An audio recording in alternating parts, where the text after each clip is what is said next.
So welcome everybody, very warm welcome. As you'll know if you've been coming to the last couple of Sangha nights, our theme for these evenings, our new theme for these evenings is Thus Have I Heard. So Thus Have I Heard is how most of the great canonical scriptures of Buddhism begin. Certainly most of the discourses, the scriptures that record discourses of the Buddha begin with those words, thus have I heard. So after the Buddha's death, there was a great council in which people got together to recount episodes from the Buddha's life and the Buddha's teaching and to make sure they sort of got it all. And then that was carried on as an oral tradition for hundreds of years, so that when somebody would recount one of these teachings or recount one of these episodes from the Buddha's life, they would begin, thus have I heard, thus have I heard. So it might go, well, thus have I heard, once upon a time the Buddha was staying in such and such a place with such and such a person, and such happened, and such a person came to see him and asked him this question, and this is what he said, thus have I heard, you know. So that's what we're looking at. These great canonical texts of Buddhism, sort of foundation rock of Buddhism, and how we can apply those in our lives all these years later, 2,500 years later.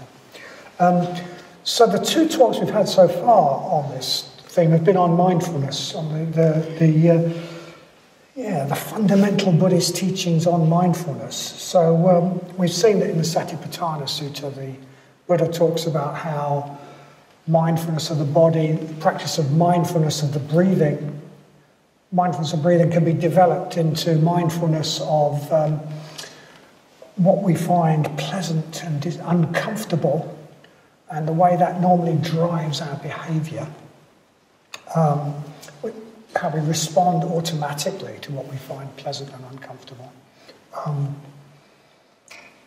almost unconsciously.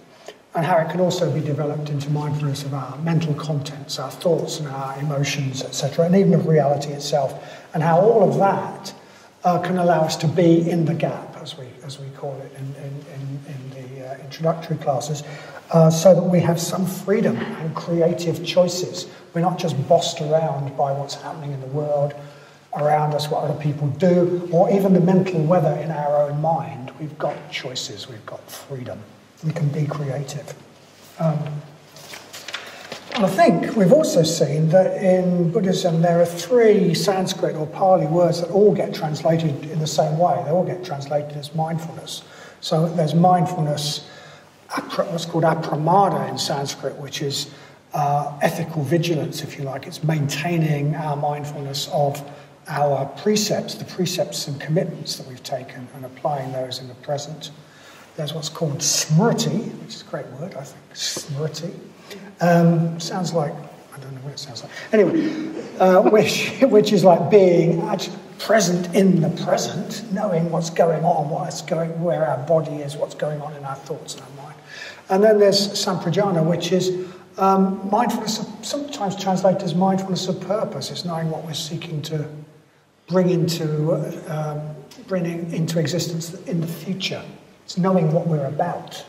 So mindfulness, the full mindfulness teaching in Buddhism isn't just about being in the present, it's about maintaining awareness of past commitments, past precepts taken in the past, what we've undertaken in the past, being aware of the present and also being aware of where we're trying to go in the future. It's not just about, as it's sometimes presented in the West, being in the present moment, because to actually just be in the present moment would be to be a bit like an animal, really, and at the mercy of the present.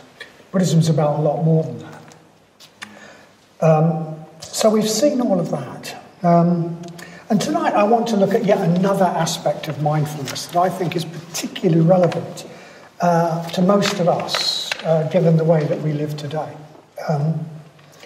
The text I want to look at is a teaching on mindfulness, how we use our mind, the Buddha gave to a man called Mahanama.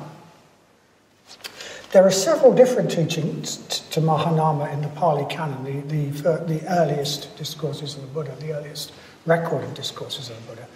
And they're all worth looking at because Mahanama was a bit like us. Okay? So a lot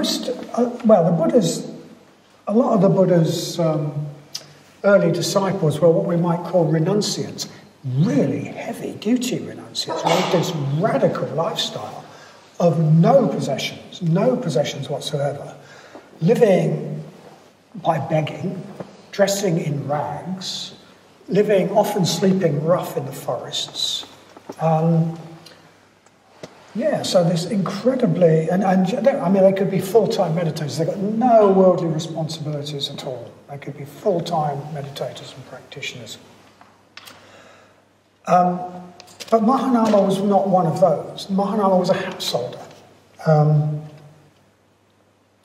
He wasn't a full-time meditator. He had to combine his practice with taking a lot of worldly responsibility, with earning a livelihood for a family and looking after a family.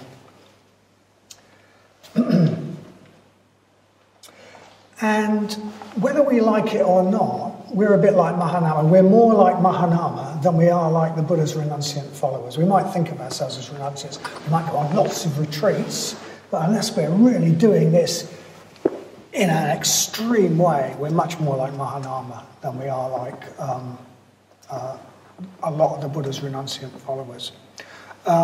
If we have a job, if we are studying, even if we just live a normal life if we live in a Western society with all the input that we get, if we live in a city, our thinking mind is going to be very stimulated a lot of the time. We're going to need to be using our thinking mind. The idea of us, as it were, living in a sort of non-conceptual, wordless realm is a pipe dream. We ain't going to do it. We're going to have a very active thinking mind. We're going to live in a world that's often dominated by concepts. And it's important that we know how to use that mind. It's important that we use that mind in positive ways. And this is the sort of teaching that the Buddha gave to Mahanama. The Buddha recognized that Mahanama was not going to practice in quite the same way as the renunciant followers. He needed a different practice, and an important part of that different practice was some instruction on where he should keep his mind, how he should use his thinking mind. So that's what I'd like to talk about tonight. What the Buddha's advice was to Mahanama, and how we can perhaps adapt that advice a bit for our circumstances, which are different again 2,500 years later. So first, a little bit of background. So as you probably know, and as I've already said, the Buddha and his renunciant followers lived a wandering life, walking from place to place, begging for food, often sleeping out in the open. But this is not always possible. This is not always possible. As March goes into April and goes into May, the great subcontinent of India heats up, the ground heats up. And as it gets into June, that heated ground, the air above that heated ground starts to rise. And as it rises, it sucks in damp air off the surrounding oceans. And then as that air rises, it turns into great towering clouds. And then those clouds start to rain. And it rains, and it rains, and it rains. And then it rains a bit more. It rains heavily, and it rains probably every day. And the fields turn to mud, and the paths that the Buddha usually walked on become quagmires. And when this happens, the usual way of life that the Buddha and his renunciant followers followed, walking from place to place, sleeping in the open, that becomes impossible. So for about 3 months of the year, the months of the monsoon, the Buddha and his renunciant followers leave their wandering life and they settle down and live in one place, in huts, shelters, whatever, provided by provided out of generosity by their household followers. It's called the Rainy Season Retreat. Now, at the time of the discourse that I'm going to talk about, the rainy season is just drawing to an end. This 3-month rainy season is just drawing to an end. The Buddha and some of his renunciant followers have been spending the last few months in shelters in a place called Kapilavastu. And Kapilavastu is also the home of the householder Mahanama. Okay. And for several months, Mahanama has been living effectively in the company of the Buddha. Of some of his most developed followers. He's been maybe in daily contact with people whose very existence reminded him and inspired him to lead an ethical life. He's been inspired to meditate by the example of these people. Maybe he's even been meditating in the company of the Buddha himself. He's had loads of opportunity to listen to people teaching the Dharma, listen to people talking the Dharma, listen to people discussing the Dharma, asking questions about the Dharma and discussing it himself. So that the Dharma has always been in his mind over these 3 months. It's been kept in his mind. It's been perfuming all his thoughts, and all his perceptions have been perfumed by the Dharma. And he's had an example of what he could become right before his eyes. He's been affected by the fact that the Buddha is there. We become like people we spend time with. And he spent time with the Buddha. He's had this example there. He's had this influence there. He's seen how free it is and how beautiful and how uplifted it is possible to be. Probably at the same time, he's had plenty of time for practice. I don't know what he did for a living, actually. I mean, somebody might know. I have no idea. But he was probably a farmer or a trader, because that probably just about exhausts the possibilities. He might have been a smith, I suppose. He'd been all right. But if you're a farmer or a trader, well, your fields were mud and the paths were quagmires, so you probably stayed at home most of the rainy season anyway. So he's probably had lots of time for practice. All in all, for several months he's been in splendid conditions spiritually. And because of his conditions, the spiritual life has been easy for him. The goal and the Dharma have always been in his mind. It's been easy to make progress. He hasn't had to struggle. But now the rainy season is ending, and it's all going to change. The Buddha is going to leave, and Mahanama is going to have to get stuck back into earning a living to support his family. And he doesn't want it. He doesn't want it. He's been experiencing these really thoroughly enjoyable higher mental states. And he doesn't want to go back to his normal mental states. So he goes to the Buddha and he asks him a question. He says to the Buddha, at the end of the 3 months, at the end of the rainy season, when the Blessed One sets out wandering, in what dwelling place should we live? Well, that might seem a bit of an odd question, because it's the Buddha that's going wandering. Mahanama's staying where he lives. Mahanama's not going anywhere. His dwelling place won't change. He'll still be in Kapilavastu. So why is he asking, in what dwelling place should we live? But of course, what Mahanama is saying, what he's telling the Buddha that he realizes, is that he knows that our real dwelling place is our mind. Our real dwelling place is our mind, not the place that we live physically. He's asking, where should our minds dwell? Where should we really dwell? Where should our minds dwell when we no longer have you around to keep our mind dwelling on higher states, on the Dharma? Where should we dwell then? And the Buddha, of course, realizes that that's what Mahanama is saying, and he expresses his delight in Mahanama's wisdom. So he says, excellent, Mahanama, excellent. He effectively says, that's just the question you should be asking. Well done. And then he gives him a teaching. And he gives him a teaching on mindfulness, about where his mind should dwell. And it's noteworthy that what he doesn't say is your mind should dwell in the realm beyond words and concepts, which is the impression we might get from certain sort of Dharma books. What he does say is he tells him how to use his thinking mind. He tells him how to use his thinking mind to take his practice forward. He tells him where his thinking mind should dwell.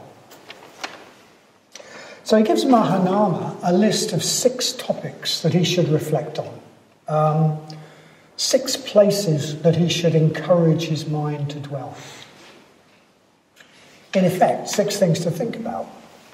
And the first of these is that he should remember and reflect upon the Buddha.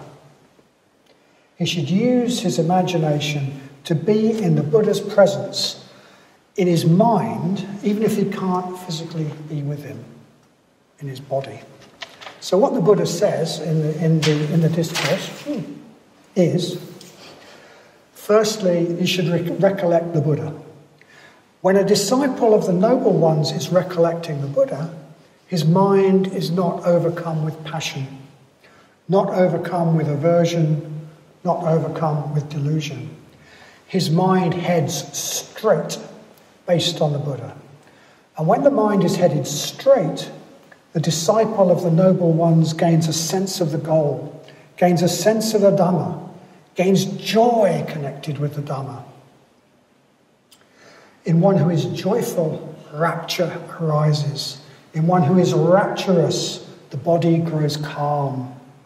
In one whose body is calm, feels ease. In one at ease, the mind becomes concentrated.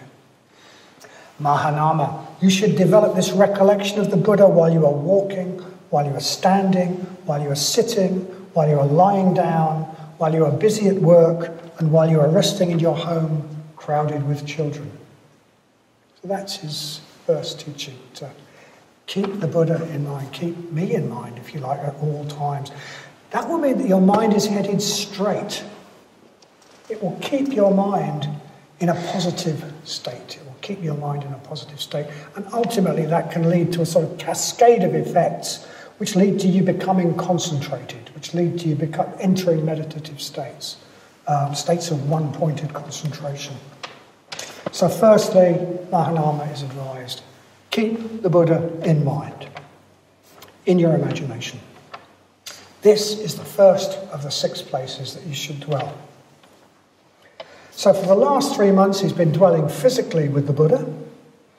And now that he can no longer do this, he should dwell with the Buddha in his mind, in his imagination. And in this way, he will get some of the benefits of living with the Buddha physically. That's what he's being told.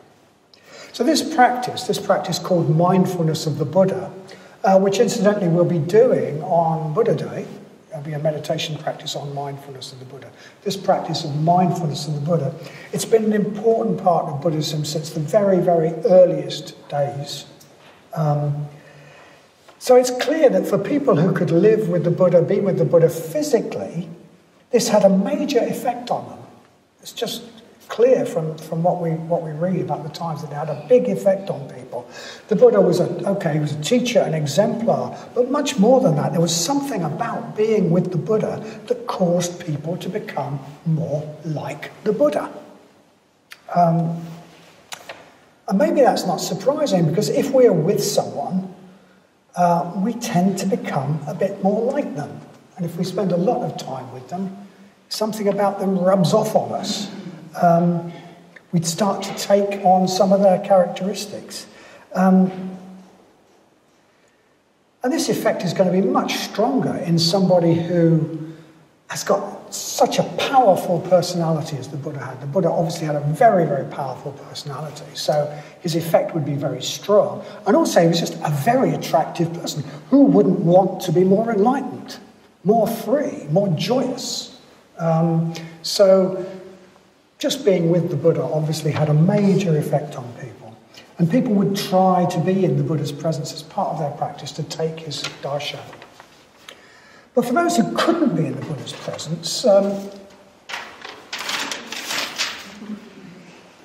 thinking about him, dwelling on him in their imagination was recommended instead.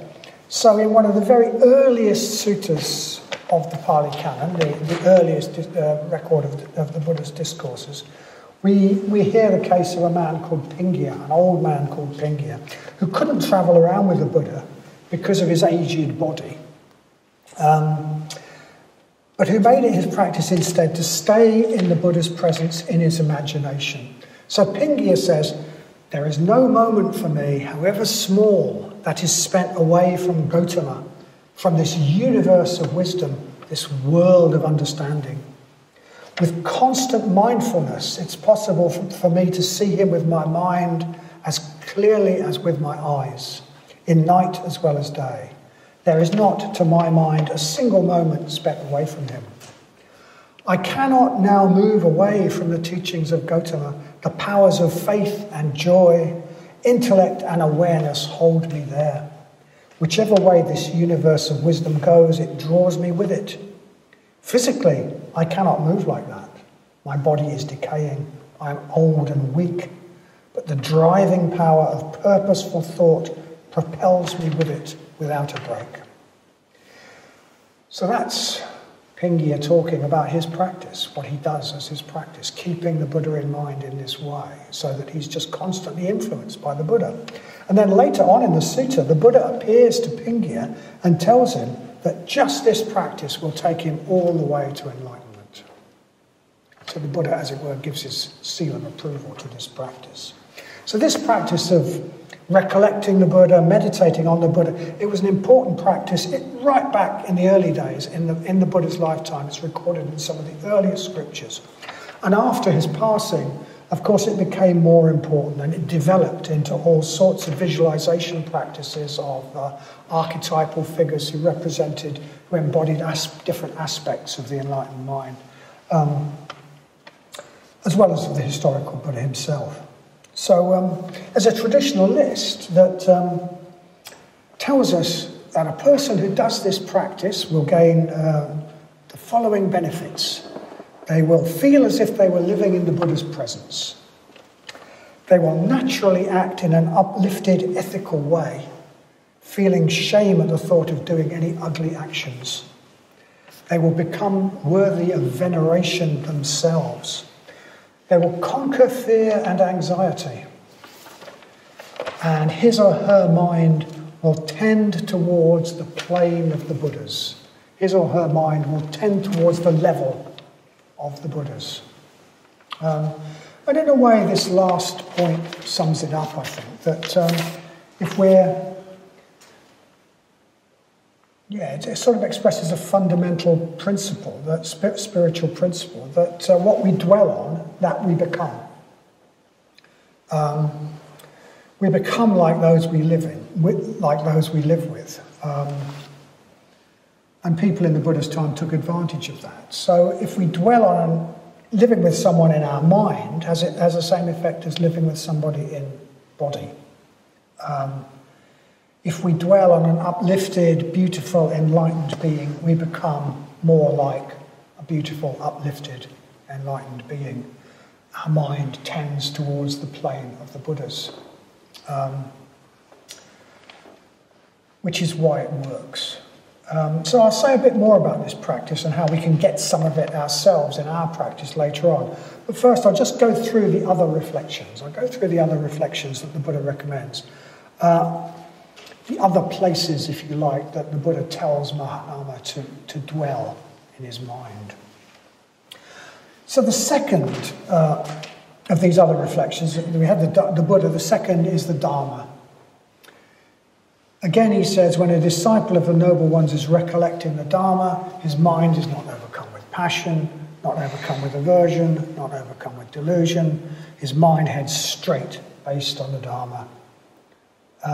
You should develop this recollection of the Dharma while you're walking, while you're standing, while you're sitting, while you're lying down, while you are busy at work, and while you are resting in your home crowded with children. So he's saying keep the Dharma in mind at all times, as well as recollecting the Buddha. Fill your mind with the Dharma. Fill your mind with the Dharma so that the Dharma is always perfuming your mind. just as it was, just as the Dharma was always perfuming your mind when I and my renunciate followers were here, and you were listening to Dharma discourses all the time, talking the Dharma was perfuming your mind, then find ways to let the Dharma perfume your mind all the time now as well. So we've had the Buddha and the Dharma, so predictably the third thing that he should recollect is the Sangha. He should keep the Sangha in mind as well. And I'll say more about that a bit later. So the fourth reflection might come as a bit of a surprise. It is to remember and dwell on your own good qualities. To recollect and dwell on your own good qualities. And the fifth is in the same vein. It is to remember and reflect on your generous actions and their effects. So no false humility here. A Mahanama is advised to think positively about himself, to rejoice in his own merits, to rejoice in the progress he's made, and to allow that to put him into a positive frame of mind. Once again, we're told that this will cause joy to arise in your mind, and this will have this knock-on effect, putting you into a meditative state if you allow it to. So when a disciple of the noble ones is recollecting his generosity, his mind is not overcome with passion, is not overcome with aversion or delusion. His mind heads straight, based on generosity. And headed straight, he gains a sense of the goal, gains a sense of the Dharma, gains joy connected with the Dharma. In one who is joyful, rapture arises. In one who is rapturous, the body grows calm. When the body grows calm, the mind becomes concentrated. So once again, the same sort of chain of effects. And then the Buddha gives Mahanama the sixth reflection, which may come as even more of a surprise than the fourth and fifth. He advises Mahanama to reflect on the devas. Devas, usually translated as gods, okay? The word deva is often translated as God. It's related to our word divine. It's obviously the same root as divine. But devas are nothing like the Western idea of gods. They're not like the sort of Greek gods or the Teutonic gods or the Christian god. They're nothing like any of those, really. They are these highly refined beings who dwell in these realms of great beauty, great subtle beauty. They sort of live on beauty. They sort of eat beauty in mental states. That's beautiful mental states. That's how they exist.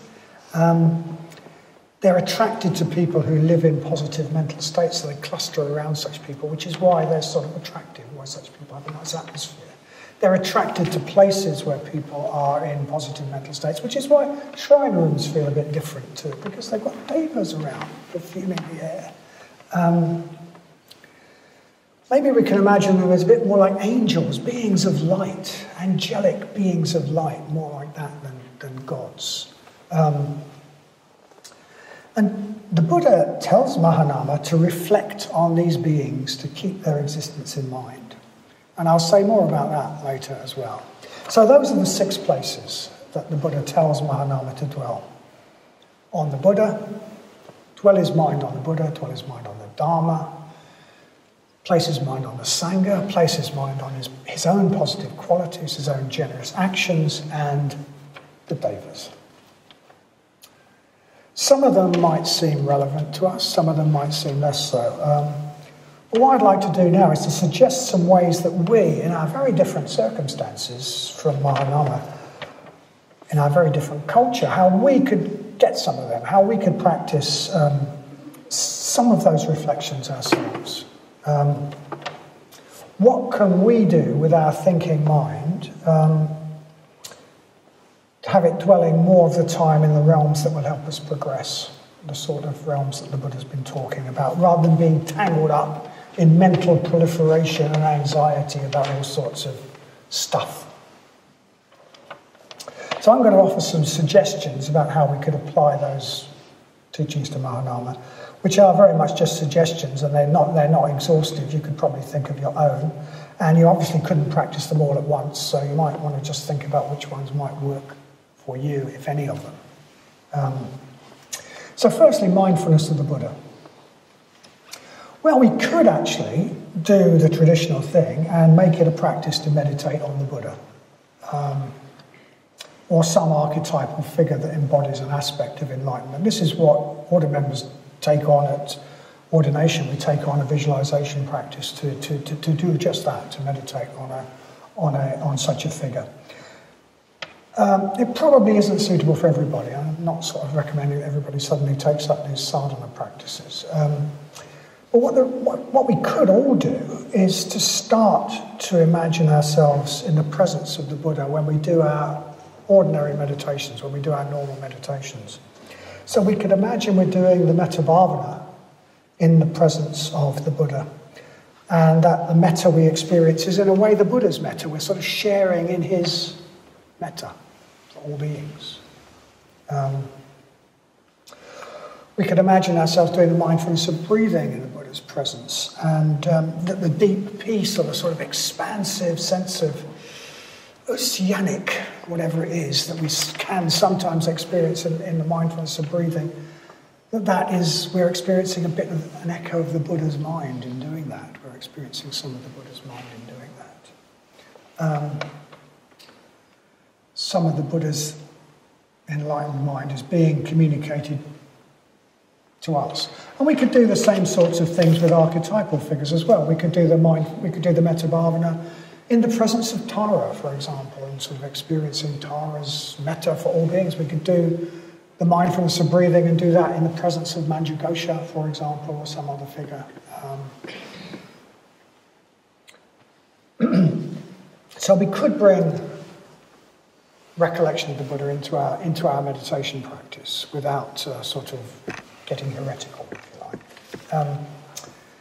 But then if we're going to follow the Buddha's advice, we'll need to keep the Buddha in mind, not just while we're meditating, but in the Buddha's words, while we're walking, while we're standing, while we're sitting, while we're lying down, while we're busy at work, and while we're resting in our home crowded with children. We're going to have to do it all the time. That's what the Buddha's saying. So how can we do that? How can we do that?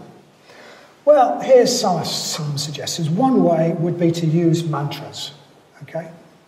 Mantras of particular figures, they sort of they're sound syllables of a particular figure or of the Buddha himself.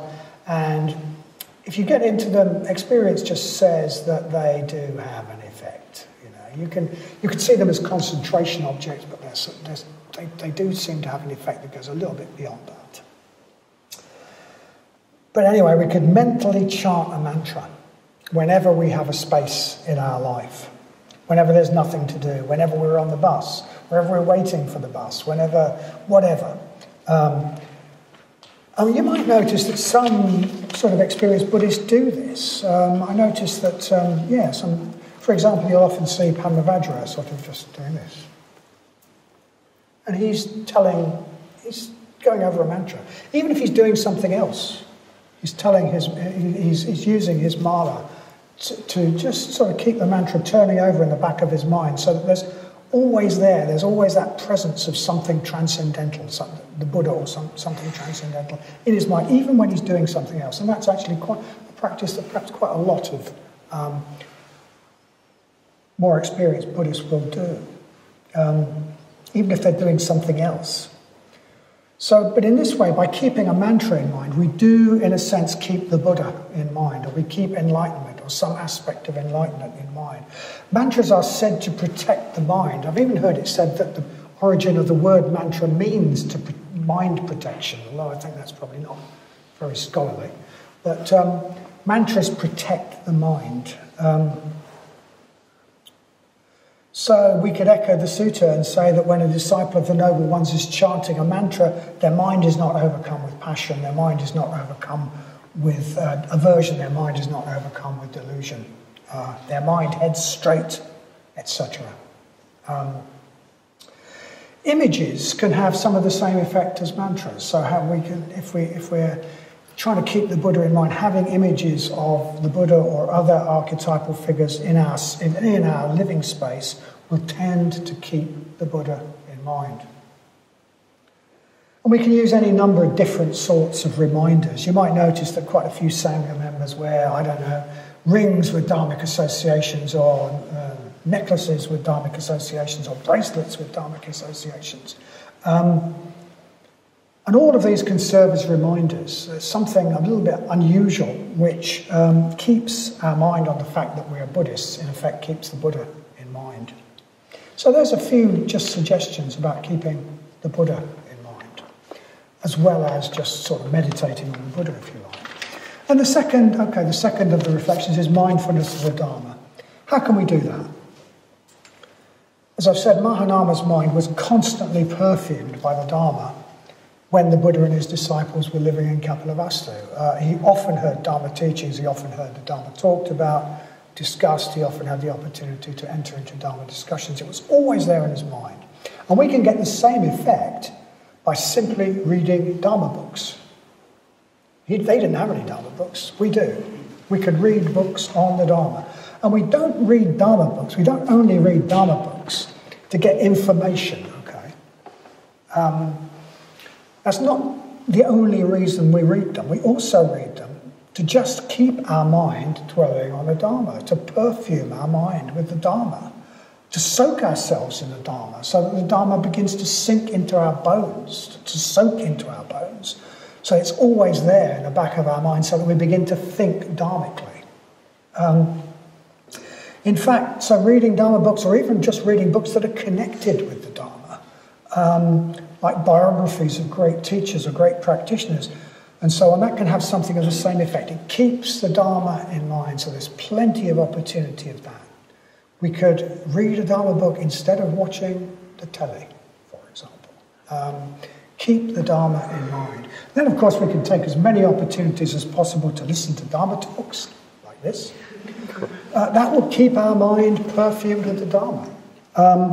We could, as well as live talks, we could listen to them on this amazing resource, Free Buddhist Audio. There's enough talks on Free Buddhist Audio to keep you listening to Dharma talks from now until forever. They're probably given faster than you can listen to them, in fact. So we could listen to a Dharma talk instead of watching TV. That would perfume our mind with the Dharma. We could also learn bits of Dharma by heart. Traditional practice, really good practice. Learn a bit of, say, the Dhammapada or the Bodhicharyavatara. Learn it by heart. If we learn it by heart, it's there so close to our mind, we really start to see significance in it. It becomes part of us. It becomes part of us, and it's always there, so that when we're waiting at the bus stop, we could just say it. We could just remind ourselves of the Dharma. The Dharma will always be in our mind. A really underrated practice, learning bits of the Dharma by heart. And lastly, we could maybe think up one or two little Dharmic slogans that keep us in touch with particular sort of practices or changes in the way we want to see things. There's a wonderful teaching called the 7-Point Mind Training, which has got a whole load of these slogans, and they just change the way you see things. So, for example, just don't blame anybody. Whatever's happened, it's nobody's fault. Don't blame anybody. Or be grateful to everybody. Things like that. I mean, and they can really change just the way we see things. Turn adverse circumstances into the path of practice. So if something horrible is happening, it's not horrible really, it's a really good opportunity to develop, to practice. Things like that. So we could choose a few little, we could design and choose a few little slogans to keep the Dharma in mind.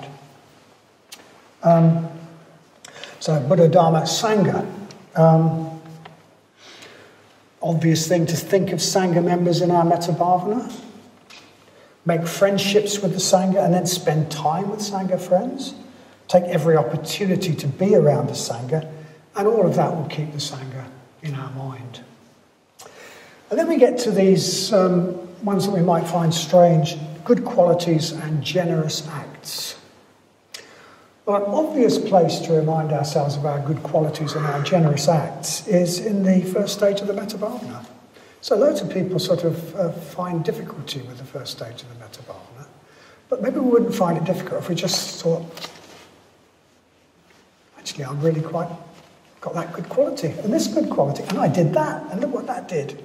It might feel much easier to feel good about ourselves. So thinking of our good qualities and generous acts in the first stage of the metta bhavana without, we're not talking about being arrogant, but we're talking about undermining the tendency that we seem to have to sort of be so down on ourselves.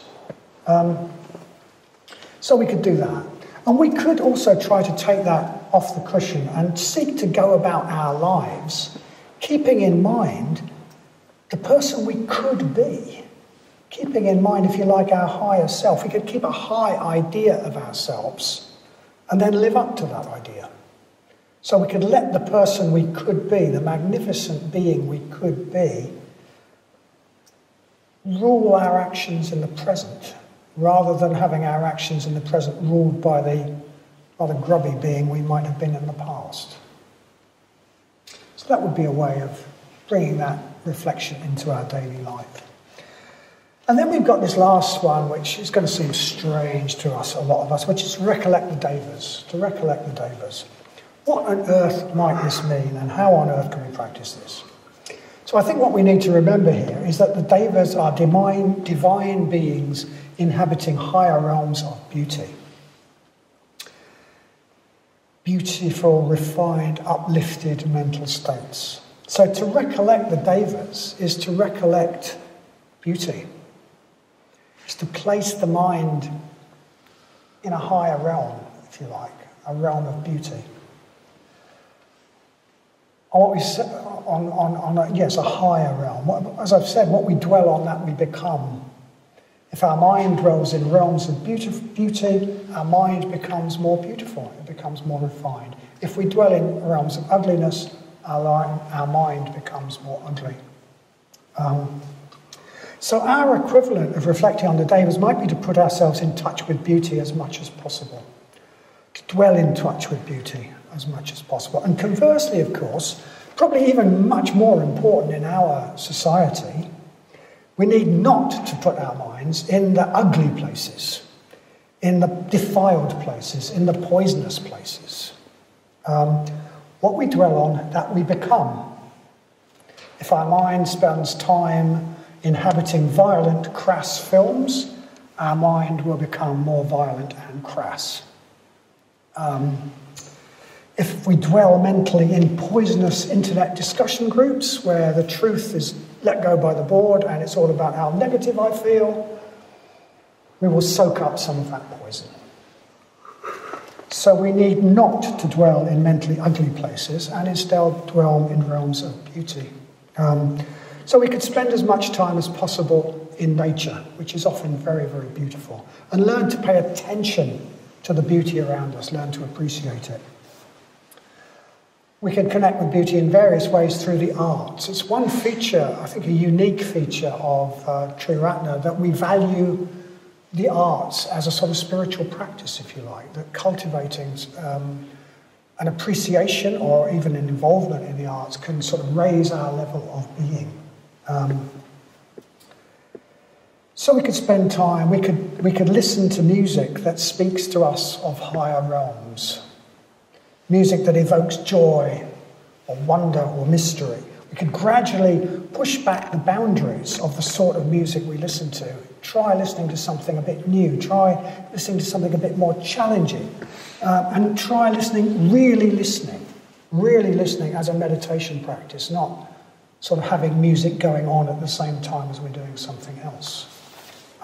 So using music to inhabit Devic realms, higher realms, realms of beauty.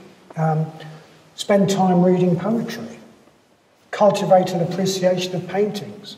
Start going to galleries and really looking, really educating ourselves in the visual arts. Look at paintings that seem to communicate something higher than our everyday experience. In all these ways, we raise our mind up a little bit towards the Deva realm.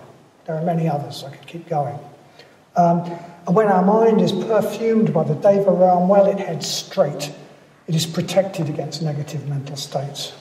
So these are ways we can get the effects. I hope, I've tried to outline a few of the ways we might get the effects of reflecting on the Buddha, the Dharma, the Sangha, our own qualities, our generous acts, and the divine, beautiful Devas. And And if we do some of those things, well, in the Buddha's words, if we do them while we're walking, while we're standing, while we're sitting, while we're lying down, while we're busy at work, and while we are resting in our home crowded with children, we might find that indeed our mind is not overcome with passion, not overcome with aversion, not overcome with delusion, that our mind heads straight, and that when our mind is headed straight, we gain a sense of Dharma, we gain joy, and everything that follows on from joy, leading right up to concentration and meditative states.